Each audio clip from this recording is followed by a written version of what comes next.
chapter 6 tonight. Let's go to chapter 6. Let's go to chapter 6 tonight. Chapter 6 tonight. Yeah, good. As we go through Proverbs, one of the things that I am growing to appreciate, and just personally, I'm reading Proverbs. I'm not just reading it to teach. In fact, the sermon I did on Sunday came from just a devotional reading. I was led of the Spirit to read chapter 19, and just as I was reading it from a devotional posture or vantage point, the verse leaped out at me, and even the series I'm starting on Sunday about and Sunday I'm not just going to be preaching about the tongue. I don't want to narrow it to that. I'm going to spend about 4 weeks preaching about conversation, about the power of your words, because I don't know if we really believe that our words are impactful. I don't know, Kay, if we really believe that. And I think a lot of us, Maurice,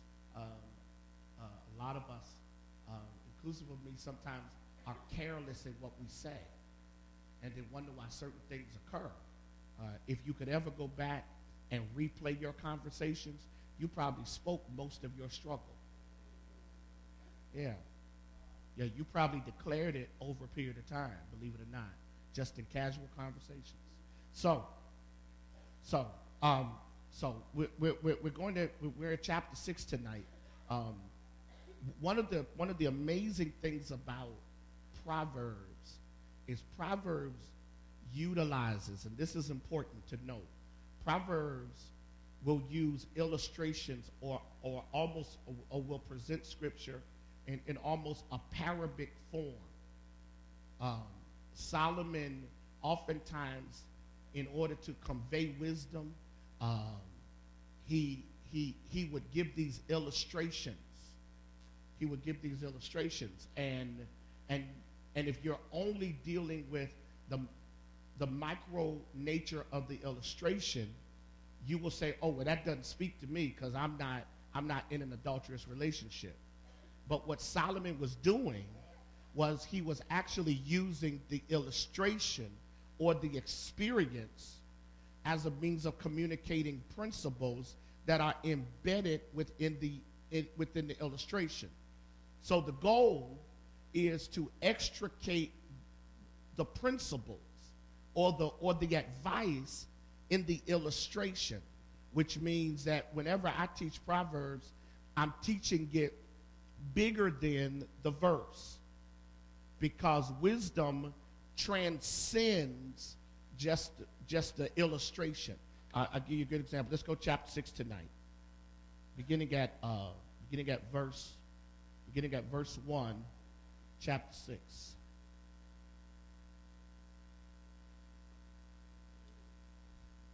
All right. Have you promised to be responsible for someone else's debt, my son? Have you been caught by your own words, trapped by your own promises? Now, I want you to focus on verse 2. Have you ever been caught by your own words, trapped by your own promises? Well then, my son, you are in that man's or that person's power. But this is how to get out of it. Hurry to him. Beg him to release you. Don't let yourself go to sleep or even stop to rest. Get out of the trap like a bird or a deer escaping from a hunter. Now, here what I'm going to do tonight is that chapter 6 really has 3 obvious sections. The first section, really 4. The first section deals with this whole idea of making promises or making a vow, VOW, making a vow. Okay? The second section deals with laziness or the consequence of laziness. The third deals with, watch this, really deals with the traits of evil people. And then the fourth deals with adultery, but it deals with the consequence of breaking covenant. Now, okay, so let's go back to the first section. Have you promised to be responsible for someone else's debt, my son? Have you been caught by your own words? Trapped by your own promises? Now watch this. One of the things that is such a heavy demand when one goes through Proverbs is this emphasis on integrity. Is this emphasis on integrity. The fact that when someone says that they are a Christian, and I'm using New Testament language now to deal with an Old Testament text, but when someone says that they are a believer of God, one of the things that should be formed in you is integrity. And integrity is about the maintenance of truthfulness consistently. It's the maintenance of truthfulness. Now, this truthfulness evolves, Tamika, into accountability. Accountability to what you say and accountability to what you're committed, Angelica, to doing. Now, I need you to get this. Solomon is raising two concerns here in these first 5 verses. Here's the first concern. Here's the first piece of advice. He's saying to them, be careful what you promise others, because your words are binding. Now, probably one of the difficult things, and I'm going to give you that again because I need everyone to get this. Solomon says, be careful what you promise. Be careful what agreements or vows you create. Be careful what you verbalize. Here's why. Because your words are binding.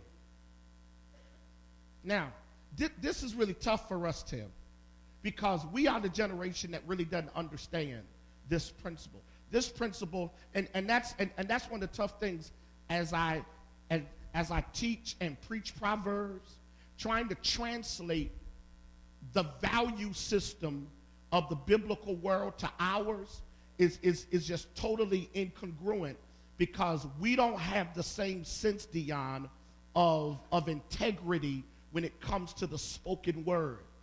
They didn't exist in a legalistic system such as ours, where they engaged in contracts, in written contracts. So they function from what they said to each other. So if someone made a vow, if someone made a vow, they were obligated by the articulation of that vow to keep it. And the vow itself was watch this, binding. The verbalization, the moment, Chantel, that someone said, I promise to meet you here tomorrow at 3 o'clock. It was at the moment that that was spoken from my mouth that, watch this, Kenyatta, I became responsible. And so to not do it could result in death. But we don't live in that culture anymore. It's difficult. And this is one of the sad things, because we are a culture where what we verbalize and what we articulate a lot of times gets lost in the translation of lifestyle. Because once I say it, it is not translated through how I behave. So I can say I am loyal to you, but my activity and my lifestyle will communicate a totally different set of issues. This has been probably one of the things that has really convicted me as I've gone through Proverbs, because I've begun to really deal with, man, I've made covenant commitments I didn't always keep. And watch this. And Alex, we live in such a self-centered culture until I could justify not keeping it. But just because you don't keep your word doesn't mean that I'm let off the hook. Does that make sense? I mean, good example. How many people have said, "Oh, Pastor, I'm with you till the end," and the end came when they were done? And I had a lot of people tell me that, "Oh, I'm gonna serve you. You ain't got to worry about it. You can trust me." And when they left destroying what they said that I could trust. See the whole issue? I mean, same with me. I've made the same mistake. And I begin to understand, Tim, that a lot of times when we start talking about godliness and holiness, I mean, we go around talking about, I don't drink, I don't smoke, I don't cuss. Yeah, but you don't keep your word either.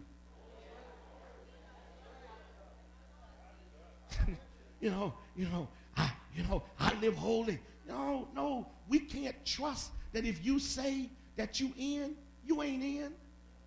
You only in till. But Brian, the profound thing about the Bible was that the Bible dealt with, the biblical world, what you said had so much meaning. Till if you didn't keep your word, you could be put to death. Your word, which means that promises made became promises kept, even if the promise cost you. Turn to Judges. Let me show you something in Judges that's probably one of the greatest examples of this. I preached this years ago. Go to Judges 13. No, Judges 12. Let me find it. Steve. He makes a vow. Verse 29, Judges 11. Then the Spirit of the Lord came upon Jephthah. He went through Gilead and Manasseh, and returned to Mizpah in Gilead, and went on to Ammon. Jephthah promised the Lord, if you give me victory over the Ammonites, I will burn as an offering the first person that comes out of my house to meet me. I will offer that person to you as a... Now, please understand, this is not a religious practice required on the part of God. Jephthah was mixing systems. So he said, Lord, if you give me victory, the first person that comes out the house. God gave him victory, verse 34.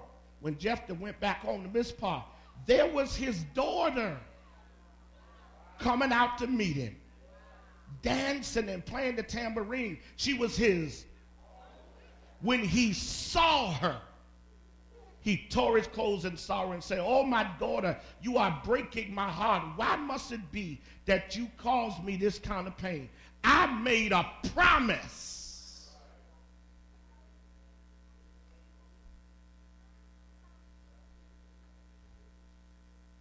Josh, we've lost that. And this is one of the reasons why life is so hard for many of us, and we don't see. Here's the thing I understand. Here's the thing I understand, and this is a tough lesson, but I want everybody to get it. There are these reasons why stuff isn't working for some people, and they don't know why it's not working. It's because there are these undetected, ungodly tendencies. That because everybody in your space seems to be getting away with it, you've not been discerned by the Spirit to notice that until you check this. So you're basically parading the fact that you don't have big sins. But you don't keep your word. You tell us you're going to be here at 6 and you don't show up. You do know the day you walk down the aisle and join the church, you made a vow with God.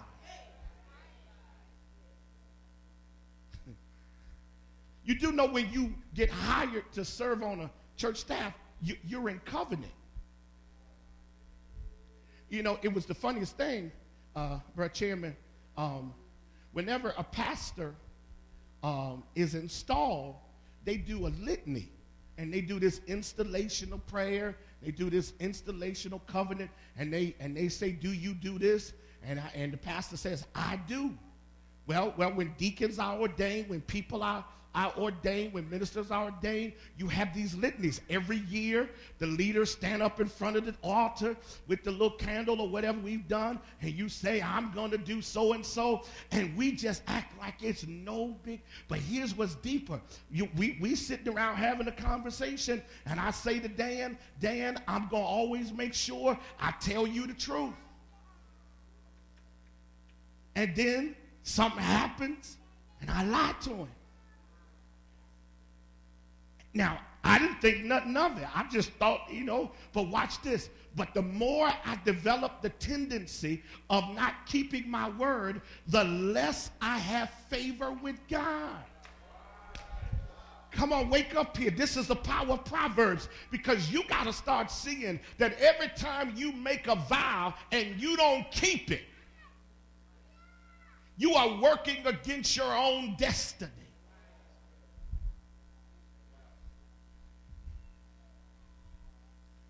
Okay, watch this. Watch this. Everybody look at Proverbs 12:13. Proverbs 12:13. Watch this. Proverbs 12:13. You ready? Here it is. You got it? Okay. Okay, what does it say? Trapped by their what? Keep going. Here's how honest people get themselves out of trouble. They don't make promises they ain't willing to keep.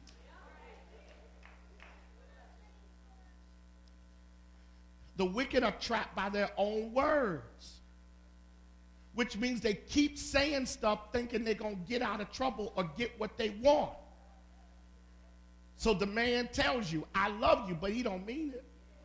The woman tells you, I'm committed to you, but she doesn't mean it. The person who wants to be your friend says, I will do anything you need me to do whenever you need me to do it, but they don't believe it. They don't keep it. They didn't mean it. I want to challenge every one of us, including me. Your words do matter, and what you say and what you commit to, it does matter. And as much as you think there's no harvest, the harvest is that there are things that God's not answering in your prayer life because there's no integrity in your spoken word to other people. Come on, guys, wake up and get this. When you don't keep your word, and you know what? And it is as simple as saying, I will be there at 4 o'clock, and you don't even show up. Or you come late and act like that you've done people a favor. I mean, the Lord convicted me about the fact that a couple of weeks ago, told Dan, I'm going to call you later on today. Didn't do it, got tired, got busy, fell asleep, and woke up, and then I just said, you know what, I'm not going to call him. 2 days, next day I'm not going to call him. Then got busy. And I was sitting here preparing this, and God said, you know what? You didn't keep your word to Dan. Now, whether Dan was expecting me to call or not, that's not the issue. The issue was I made Dan a vow that I would call him. Come on, being spiritual is a whole lot more than speaking in tongues. If you made a vow that you're going to serve God through this church and you don't give and you don't support, you broke vow. Come on, guys. This is deeper than I'm coming to get my blessing. No, you made a commitment. Listen, and here's what's even deeper. God has entrusted you with gifts and skills and abilities, and you don't even utilize them. God has given me the ability to preach. What if I just decide I'm not going to preach anymore? I've broken covenant.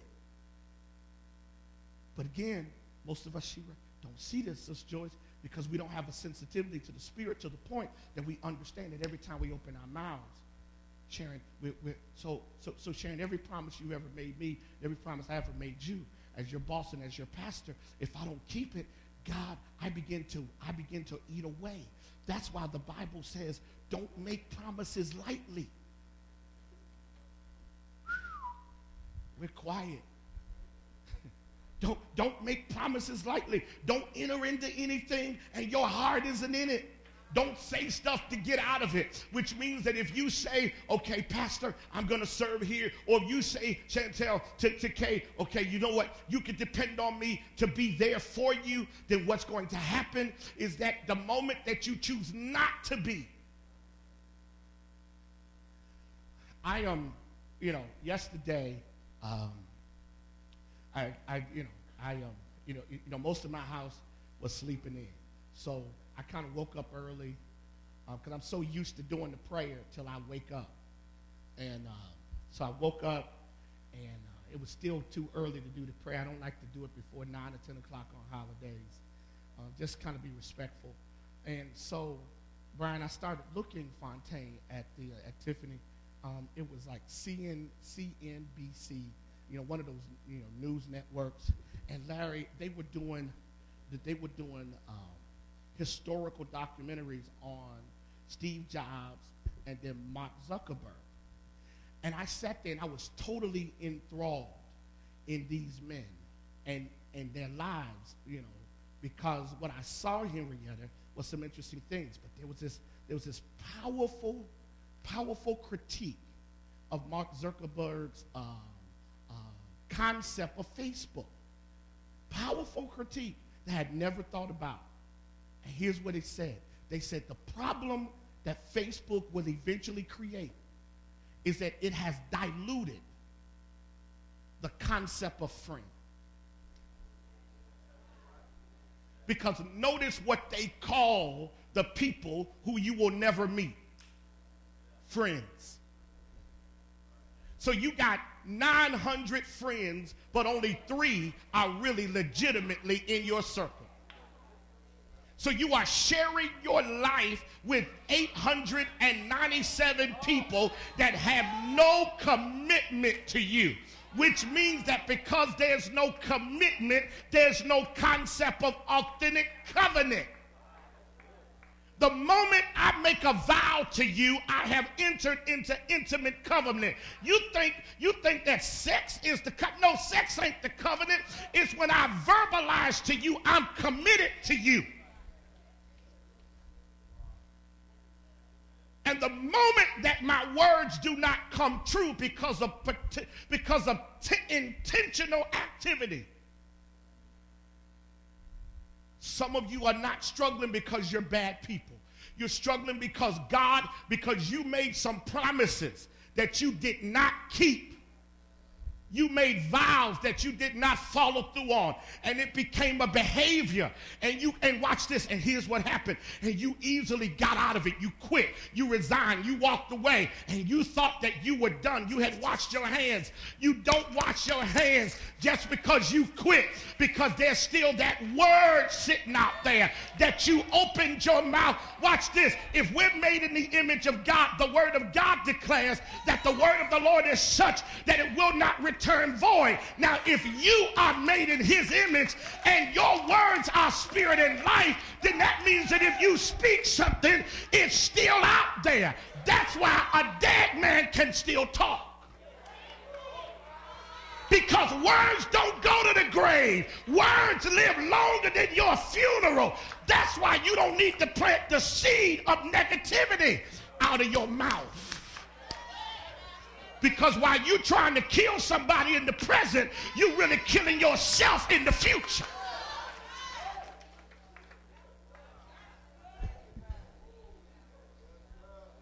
How about shit? I felt God there. That's why we may, before we leave here tonight, have to back up and tell God, I repent for saying stuff that I did not follow through on. Because I don't want a word spoken to block what you're trying to do in my life.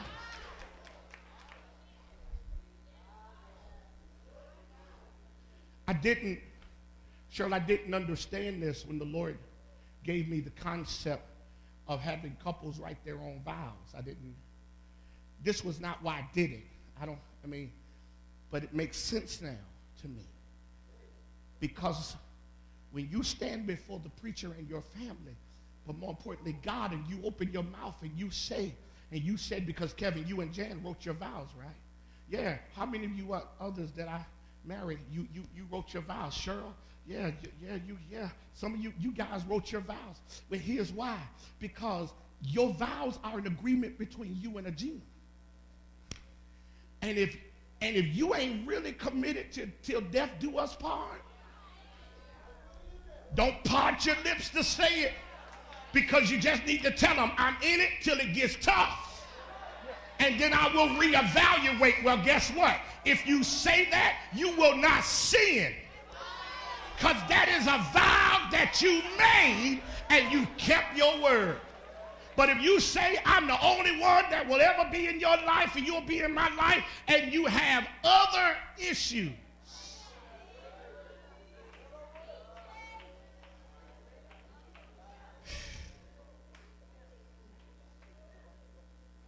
is this good for anybody? It's good for me. Because when I tell you, Amanda, I'm feeling the weight of this, and I'm trying to get to the rest of the chapter. I can't, because I'm stuck on if you open your mouth.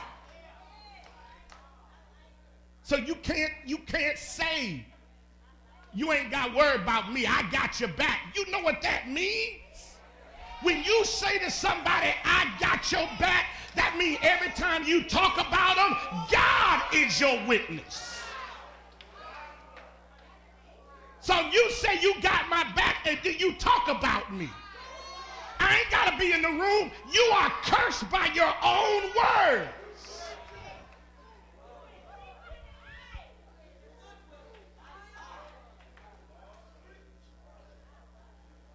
Watch this. So all of these conversations we have that don't nobody hear but God, you missed it. All these conversations we have that don't nobody hear but God, okay, y'all missed it. Bracy ain't got to hear it. Santana ain't got to hear it. If God hears it, it's heard and it's duly recorded. Whew. God's got a clerk in heaven just typing everything we say. And every word we shall be held accountable to. Lord, I'm sorry. Because I know I done said some stuff that I didn't follow through on. I ain't even gonna lie. I'm sorry. Now you can sit here and act like you wonderful, but this is a mighty good time to say, God, I know I speak in tongues, but I'm sorry. Because there's some stuff I done said, and I didn't keep my word. So if you in the forgiving business, come see about me. Jesus. Lord have mercy. Whew. That's why the Bible says measure every word. Measure every word. Stop telling folk you're going to be somewhere you ain't planning to go. And when you have to do something, and when you have to release yourself from something, at least be honest in how you're releasing yourself. Yes. Proverbs 17:18. Turn to that. Whew, man. Lord, I thank you for your word to me. This is why Proverbs is so powerful. Because it's changing. It's making us think differently. Proverbs 17, right? 17, 18. All right? All right, what does it say?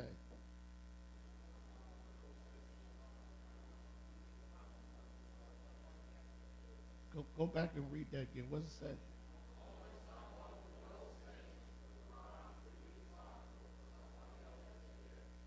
Only someone that ain't got no sense will keep taking weight for folk that don't have a desire to take their own weight. Let me help you. At some point in your life, you can't engage in codependency for folk who like to be victims.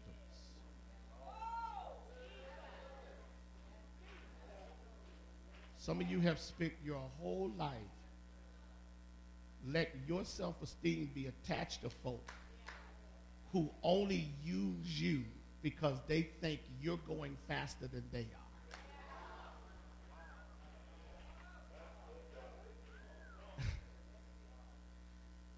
Be careful. I've made the mistake. Be careful, because sometimes you take on the weight of other people. You take on the weight of other people. And before long, you're so weighted down trying to manage other people and manage their weight and their issues and their debt and the burdens of their life. Good Lord. Until you are drained beyond words. There comes a point that you have to be able to trust God. And this has just been something God's been speaking to me, especially the last couple of weeks, just real clearly. He's been speaking this to me. I'm looking for something. I want to share it with you. Proverbs 16. Verse 23. Well, let's do 22 and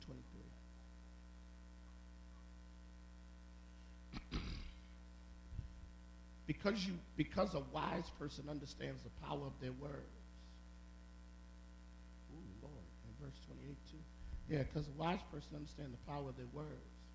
Watch this, Proverbs 16, 22, 23. Let's read it. What does it say? Wisdom is.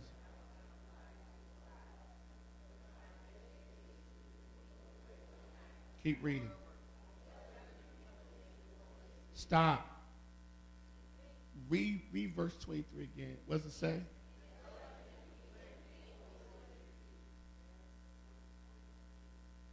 Go back and read verse 23 one more time. What does it say? Why? Because what they say. Intelligent people think before they speak, which means that the discipline of quiet is the evidence of maturity. Now, I didn't say being withdrawn, because I don't want you to think this means that somebody says something, you just sit there and look at them like they're crazy. That ain't what this means. This don't mean that the strong, silent type is wise. No, it means that a wise person will measure their words in their mind and their spirit and then filter it. I'm trying to help listen. I'm getting ready to help the confrontational. Let me tell you what's on my mind, black woman. Stop that. Stop thinking that every time you put folk in their place, no, what you're doing is you're eroding relationships. As you become wiser, you start to measure your words. Verse 28, Proverbs 16, 28. What does it say?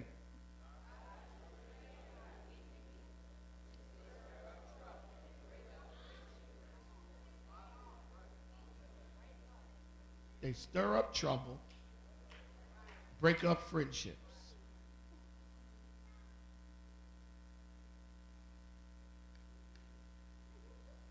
Is this helping anybody besides me? I mean, listen. Look at your neighbor and say, neighbor, I ain't hearing this for you. I'm hearing this from me. Because, see, you can gossip and not even know you're doing it.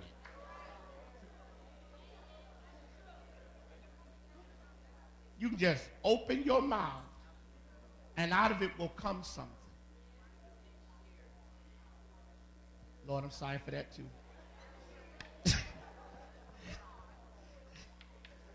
Listen, I thank the Lord. He trying to help me be better, Dad, because I got a whole lot of stuff I needs to be working on. And when I get to heaven, I want to at least have some of this stuff worked out. Anybody feeling me? I want to at least stand for the Lord and say, you ain't got to judge me for that. I worked on that in 2012. I got that straight in Bible study that night. Now watch this, Casey. Watch this. Here's the other thing that comes from verses 1 through 5. Here's the other thing. Here's the other principle embedded in it. Write this down. Be prudent in assuming the weight that comes with covenant.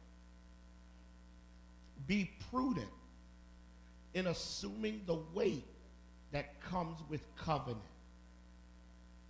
Now, again, I know some of you saying, okay, Pastor, you just said don't carry nobody's weight. No, nobody's debt. No, catch this.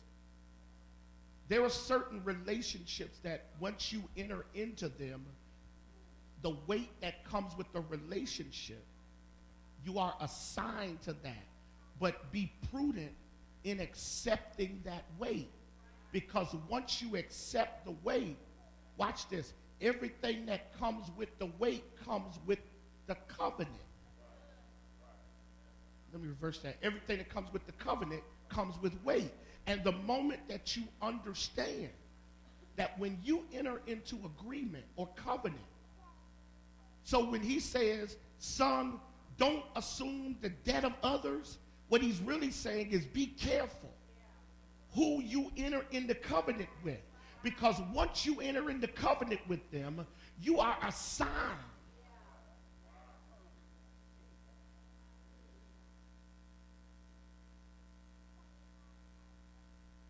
When this woman entered into covenant with me, and I entered into covenant with her, I couldn't enter into covenant with her and not enter into covenant with Deja and Tim.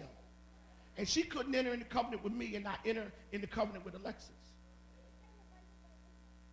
The assignment of covenant came with weight. Well, take that and put it in any context you want to put it in. Once I entered into covenant with Dan Smith, the assignment comes with weight.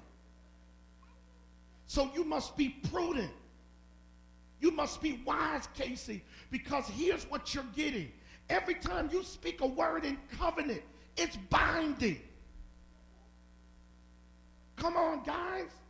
Get this, Sean. It's binding. So the moment, Maurice, you say, I am committed to Nichelle as her spiritual father, that comes with weight. And I'm in assignment with her. And Robin, this is the sad thing about our generation. We have so diluted the power of the spoken covenant, Brian, until we just make promises and don't mean them and don't care. And we love being able to just say all kind of stuff for the sake of convenience. I say it to get what I want. I say it to get out of trouble. I say it to calm you down for the moment. But I don't have any desire. But I came tonight to elevate your spiritual disposition and tell you, you got to start measuring your words. It's better that you never promise than you do and not keep it. Whew. Proverbs 14:16.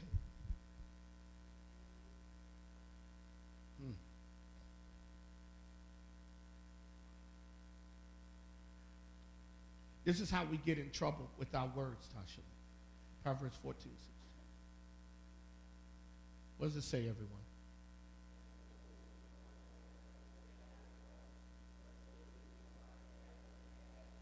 Yes. Sensible people, wise persons, are careful to stay out of trouble. This is referring to watch this. Wise people know how to guard themselves from situations that could translate into something worse.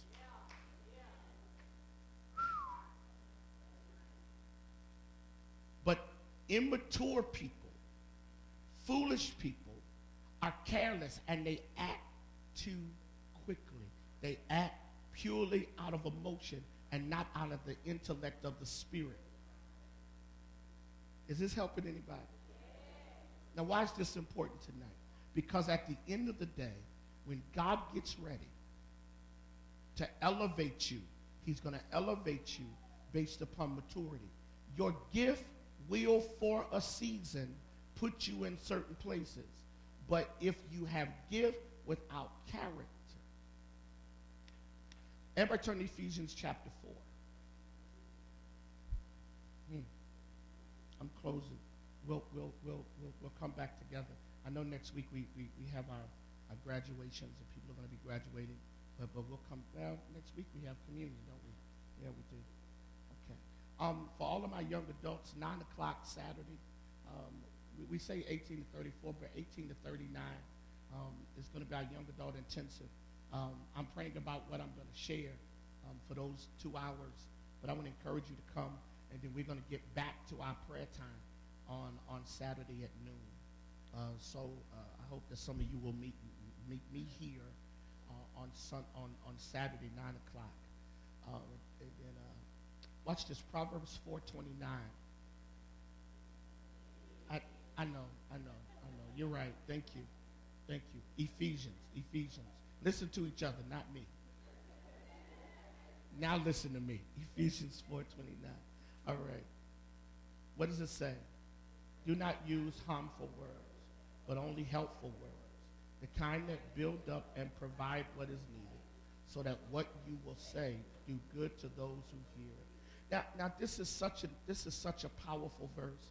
Do not use harmful words, but use edifying words, words that is intended to strengthen and build up. The kind of words that will ensure that whoever hears it will be better because of it. Watch this. Verse 31. What does it say? Get rid of all what? Bitterness, passion, and anger. No more shouting or insults. No more hateful feelings of any sort. This is where your words become destructive. When your heart is housing anger, then your words become devious and plotting and destructive. And one of the things that the enemy's trying to do is to make you a walking time bomb. Now, verse 32. Instead, be what? Keep reading. That's where your words are. Watch this. How many of you remember when you were growing up? And I don't know if we do it as much now. We used to. But anybody remember the church Easter egg hunts? You remember them, Dan? Anybody remember church? How many of y'all remember church Easter egg? Yes, sir. The saints used to. Yes, sir. An Senior, boy. You could. We would go to City Park. We'd go to City Park off 35th Street for the Easter egg hunt. We'd get us a little space. They put the eggs out there before you got there. Right? But the eggs wasn't just white eggs. They were coloring, right? And so what would they do? Get the eggs, make some little coloring in the water, and you put them and let them do what? Let them soak there for a little while till the outer part of the egg change colors. All right, you ready for the revelation? Before you open your mouth, if your heart is pure, let your words soak in your kindness. And when it come out, it's going to look like your heart. So a man speaketh, so is he. But here's what's deep. When there's nothing but anger, hostility, and plotting in your heart, you can't fake it but so long. But when you are a naturally kind and gracious person and your heart is not housing anger, what comes out of your heart?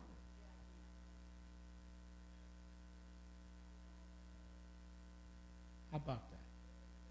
Now, let's go back to Proverbs chapter 6. I'm closing. It's 8:02. I'm done. I didn't get any further than I wanted to get done. I'm sorry. I want to try to do chapter 6. Um, but, but I think the Lord helped us tonight.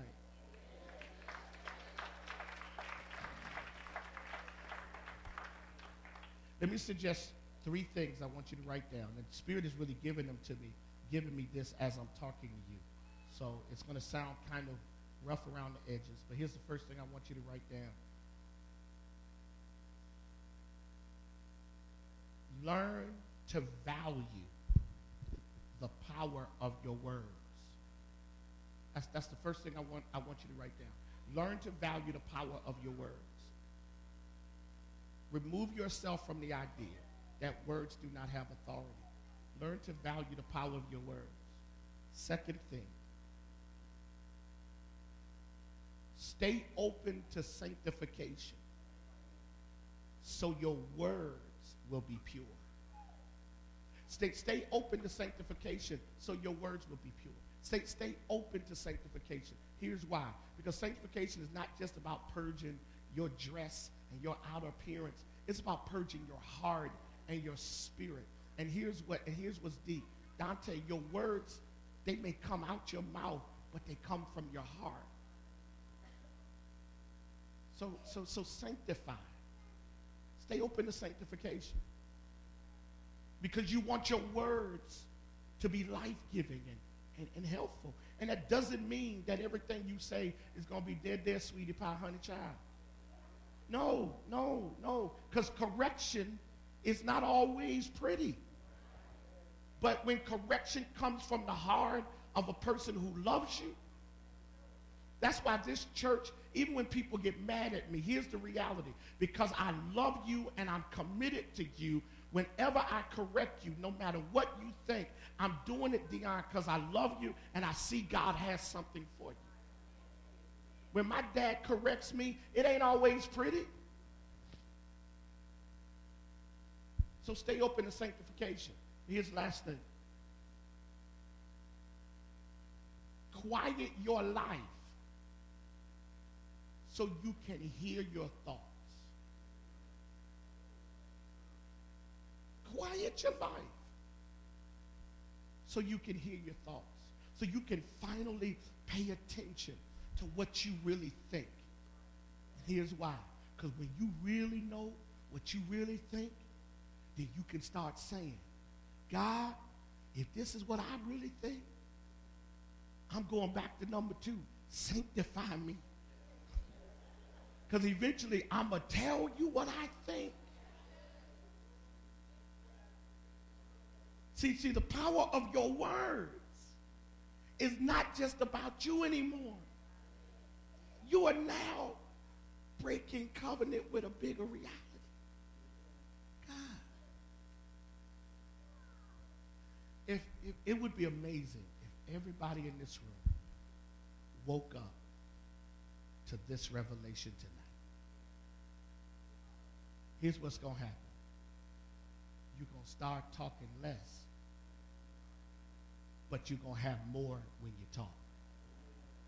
You're going to start talking less. What that means is a whole lot of stuff that we used to say just ain't going to say no more. I was sitting last night, my wife and I, we were talking, and I began to share with her some things.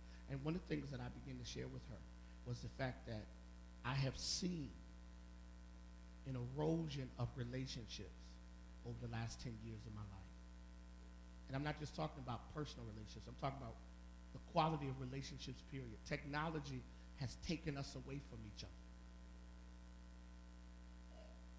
It has. So most of us now, Tiffany and Junker, most of us, Michelle, we don't really know how Maurice, Chikara to relate to each other anymore. We don't really know Bracy, how to be together. So many of us are not covenant capable because we're not relationally healthy. So a lot of what I do for the expedience of a moment and not for the longevity of the relationship. So I tell you what watch this, I tell you what I want you to hear, Henrietta. And then when it gets tough, I justify why I no longer keep my word.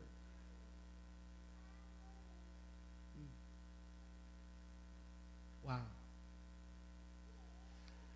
I made a decision that I'm going to start cutting gadgets off. And I'm going to talk to my family. Now, I know we saying, you know, we're saying amen, and that's a good amen. But question, and I'm done. Question. How many of you respond instantaneously to every post?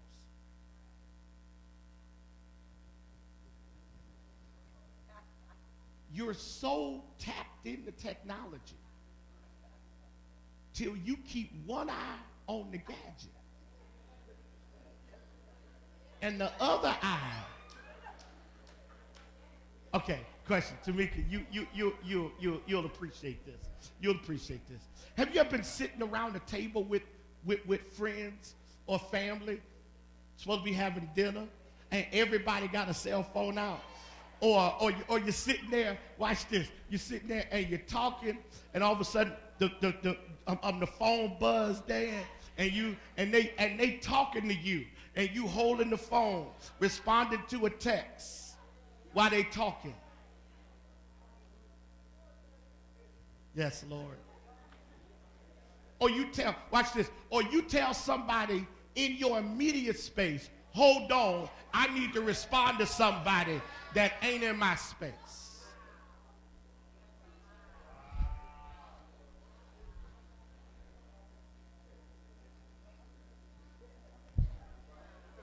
Some of y'all can't even make it through a whole church service without looking at your phone. You ain't made it through this. You ain't made it through this Bible study yet without looking at your phone. Brian, some of us can't make it through a church service without. I know. Don't you look at me funny. I know you. Some of us can't get through a service without looking at our phone. We done looked at our phone and we're so good at it till even your gadget. Some of y'all done been on Facebook and Twitter. You done responded to folk the whole time I've been talking. You've been texting folk. Girl, where you at? I've been Bible study. How much longer he gonna be? I don't know. We normally get out at 8, but he looked like he got some oil on him tonight, so I ain't sure. Okay, well, what you doing at the Bible study? I don't know, but I'll hit you when I'm done. Uh-oh, I think he finished it. No, he not. Uh-oh, he just opened it up. Uh-oh, he closed it. Lord, he just said turn to Proverbs 9. God dang it, I thought we were out of here. Watch this. And by the time you get home, by the time you go to bed, you wake up in the middle of the night to respond to beep, beep. Devil is a lie. Maybe God needs to call us to a place where the reason why your words don't mean nothing is all you do is words in 140 characters. That's why it don't mean nothing no more. Because now words don't mean nothing. Because you use them all the time. Meet me here. I'm coming here. Bye, bye, bye. And maybe the reason why your words don't matter is you're so accessible.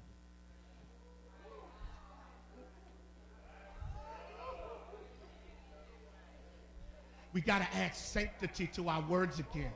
And the way we do that is one by keeping our word. If you're going to commit to somebody, commit to them.